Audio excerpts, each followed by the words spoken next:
साम में भी आप देख सकते हैं कि एल के बाद एम आया है और एम से पहले एल आया है, यहाँ पे खामोश है। और उसमें एक और हर्फ भी आप देख सकते हैं कि वो खामोश है, पी है, क्योंकि कानून ये था कि एस से पहले अगर पी हो तो वहाँ पे भी पी खामोश होता है, इसलिए हमने न पी को पढ़ा और न ही एल को पढ़ा, साम पढ़ लिया।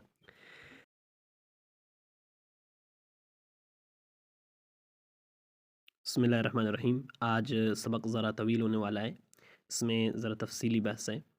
तफसीली बहस ये है कि हम आज पढ़ेंगे साइलेंट लेटर्स को, खामोश हरूफ को। तो उर्दू में भी आप देख सकते हैं कि बाज़ औक़ात आप कोई लफ्ज़ लिखते वक़्त एक हर्फ़ लिख देते हैं जिसे पढ़ने में आप नहीं पढ़ते हैं। जैसे आप कहते हैं बिल्कुल, बिल्कुल लिखते वक़्त आप लिखते हैं बे अलिफ़ लाम काफ़ लाम, वो बिल्कुल नहीं पढ़ते हैं। तो इसी तरह हर ज़ुबान में कुछ ऐसे अल्फ़ाज़ होते हैं जो लिखने में तो आते हैं, लिखे जाते हैं, लफ्ज़ लिखते वक़्त अगर उनको न लिखा जाए तो लफ्ज़ को गलत समझा जाएगा। अगर बिल्कुल को बग़ैर अलिफ़ के लिखा जाए तो लोग कहेंगे कि गलत लिखा है, तुम्हें बिल्कुल लिखना नहीं आता। तो लेकिन वो पढ़ने में नहीं आता है, बा को ज़बर के साथ हम पढ़ेंगे, डायरेक्ट लाम के साथ, और दरमियान से अलिफ़ गायब हो जाता है।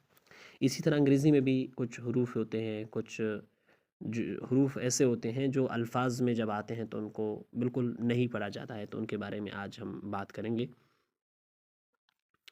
अच्छा, इनको साइलेंट लेटर्स कहा जाता है, यानी खामोश हरूफ। ये लफ्ज़ के शुरू में, बीच में और आखिर में कहीं भी हो सकते हैं। तो हम कोशिश करेंगे कि इनको आपको समझाने में ज़रा बात करें वज़ाहत से। अच्छा, तो पहला साइलेंट लेटर्स क्या है? कहते हैं कि अगर किसी लफ्ज़ में एम के बाद या टी से पहले बी आता है, एम के बाद या टी से पहले बी आता है, तो ये बी हमेशा साइलेंट हो जाता है। बी कब साइलेंट होता है? जब एम के बाद आए या टी से पहले आ जाए। अब देख ले आप, हम कहते हैं बम, हम कहते हैं बम, बम कहते हैं बम को। अब इसमें आप देख लें कि एम के बाद बी आया हुआ है तो साइलेंट है। जैसे कि हमने कहा था कि एम के बाद बी आए या टी से पहले बी आए, इन दोनों सूरतों में बी साइलेंट होता है। या आप कहते हैं कॉम, कंगा, जो आप सर को कंघी करते हैं, तो उसमें भी आप देख सकते हैं कॉम में कि बी एम के बाद आया हुआ है, वो साइलेंट है, हम उन्हें नहीं पढ़ते हैं, खामोश हर्फ है। इसी तरह आप कहते हैं डेट, यानी कर्ज, इसमें भी आप देख सकते हैं कि टी से पहले भी आया है तो यहाँ पे भी साइलेंट है। या आप कहते हैं डाउट, शक को कहते हैं, डाउट में भी आप देख लें कि टी से पहले भी आया है और यहाँ पे भी बी खामोश है। तो इन दोनों सूरतों में एम के बाद और टी से पहले जब आप बी को देखें तो उस बी को बिल्कुल ना पढ़ें, खामोश हर्फ शुमार होता है वहाँ पे बी।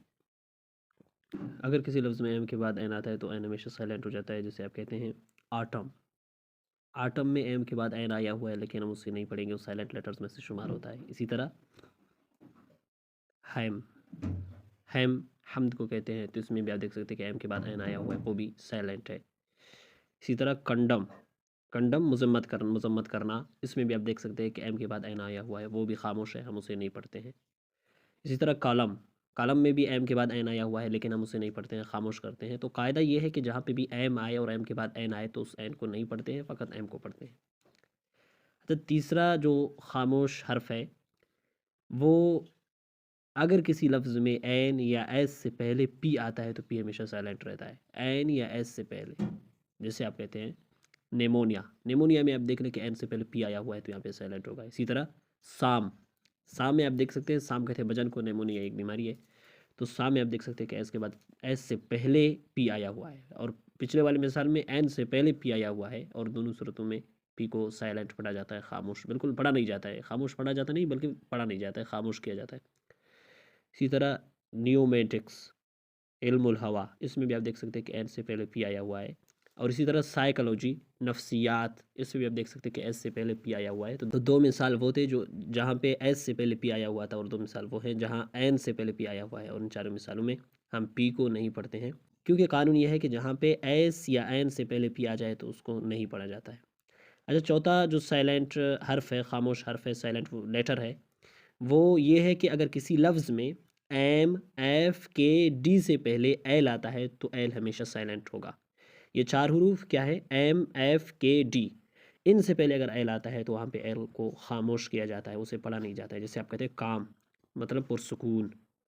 अच्छा, तो इसमें आप देख सकते हैं कि एम से पहले एल आया हुआ है और उसकी खामोश है। इसी तरह साम, साम में भी आप देख सकते हैं कि एल के बाद एम आया है और एम से पहले एल आया है, यहाँ पे खामोश है। और उसमें एक और हर्फ भी आप देख सकते हैं कि वो खामोश है, पी है, क्योंकि कानून ये था कि एस से पहले अगर पी हो तो वहाँ पे भी पी खामोश होता है, इसलिए हमने न पी को पढ़ा और न ही एल को पढ़ा, साम पढ़ लिया। अच्छा, हाफ, हाफ कहते हैं आधे को।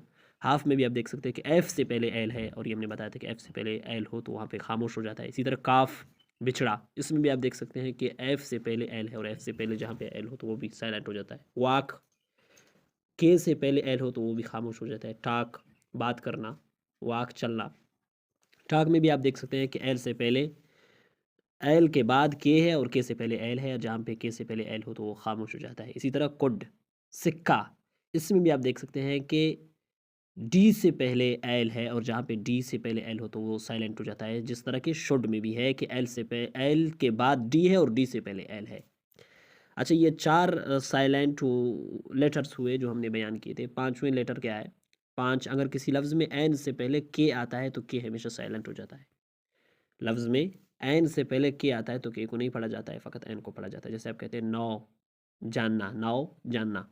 अच्छा, नोट, गांठ, ये भी आप देख सकते हैं कि के लिखा हुआ है लेकिन उसको नहीं पढ़ते हैं। नाइफ, चाकू कहते हैं, इसमें भी। नोक, खटकना, इन चारों मिसाल में आप देख सकते हैं कि के बाद एन और एन से पहले के है और के को नहीं पढ़ा जा रहा है, उसकी आवाज़ नहीं निकल रही है। छठा खामोश हर्फ क्या है? अगर किसी लफ्ज़ में एन से पहले जी आता है तो जी हमेशा साइलेंट होता है। एन से पहले जी आए तो जी हमेशा खामोश होता है, जिससे आप कहते हैं नेट, पिस्सो। और इसी तरह रिज़ाइन, रिज़ाइन इस्तीफ़ा देना, डिज़ाइन, नमूना, रीन, हुकूमत करना। इन चारों मिसालों में आप देख सकते हैं कि एन से पहले जी आया है और जी खामोश है, उसको बिल्कुल नहीं पढ़ा जा रहा। 7वें खामोश हर्फ क्या है? उसकी क्या सूरत है? कहते हैं कि अगर किसी लफ्ज़ में सी से पहले एस आता है तो सी हमेशा साइलेंट हो जाएगा। जैसे आप कहते हैं सेंट, सेंट लिखने में क्या है? SCHENT, जब एस है उसके बाद सी है, लेकिन यहाँ पे सी को खामोश साइलेंट पढ़ा जाता है। और इसी तरह साइंस है, साइंस माना इल्म, सेंट खुशबू, सीन मंजर, सीजर्स कैंची। इन चारों मिसालों में आप देख सकते हैं, आप लोगों के सामने है कि एस आया हुआ है और एस के बाद सी आया हुआ है और हम सी को खामोश कर रहे हैं, उसे बिल्कुल नहीं पढ़ रहे हैं। 8वें सूरत है कि अगर किसी लफ्ज़ में एच के बाद यू ओ यू एक साथ आए, या ओ आ जाए अलग, या यू आ जाए, यानी 3 सूरतें यहाँ पे पेश आती हैं। तो इनमें एच हमेशा साइलेंट हो जाता है। जैसे आप कहते हैं आवर, आप देख सकते हैं कि इसमें एच के बाद ओ यू आया हुआ है। और इसी तरह आनर, इज़्ज़त, आनर में भी आप देख सकते हैं कि ओ आया हुआ है तो इसमें भी खामोश है। अच्छा, ऑनेस्ट, ईमानदार। और 10, 10 में भी आप देख सकते हैं इसमें यू आया हुआ है एच के बाद। ठीक है, इन तीनों मिसाल में आप देख सकते हैं, किसी मिसाल में ओ यू, किसी मिसाल में ओ, किसी मिसाल में यू, एच के बाद आया है और वहाँ पे एच को साइलेंट किया गया है, खामोशी के साथ वहाँ से गुजरना पड़ा है।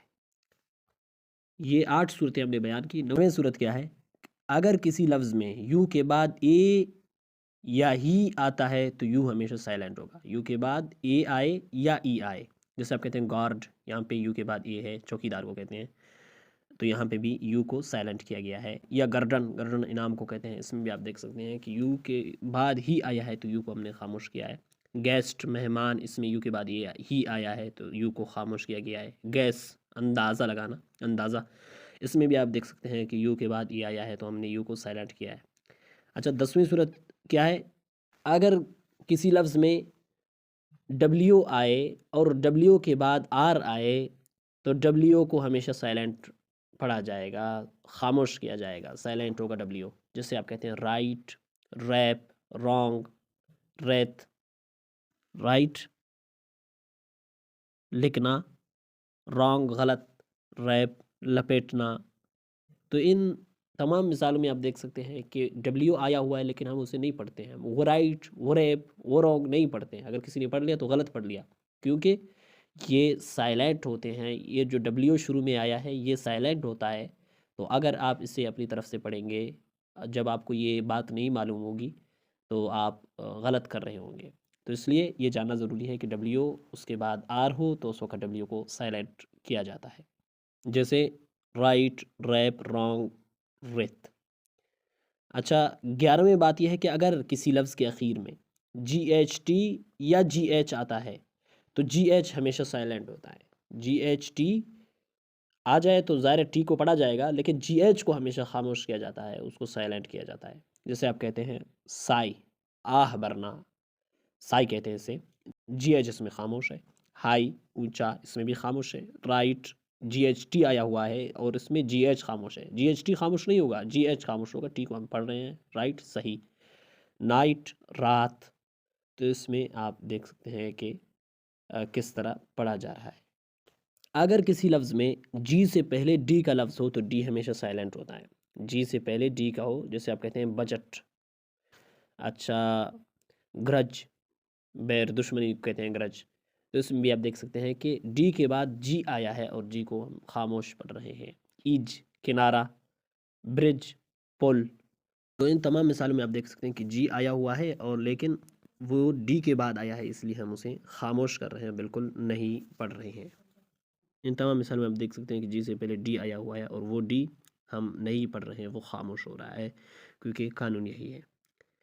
13वें बात यह है कि अगर किसी लफ्ज़ के आखिर में टी ही एन हो तो टी हमेशा साइलेंट रहेगा। तो आप कहते हैं फासिन, लिसन, हैसिन, ऑफिन, तो इन चारों मिसाल में आप देख सकते हैं कि टी के बाद ई एन आया हुआ है, तो यहाँ पे टी को साइलेंट किया जा रहा है, खामोश किया जा रहा है, पढ़ा नहीं जा रहा है।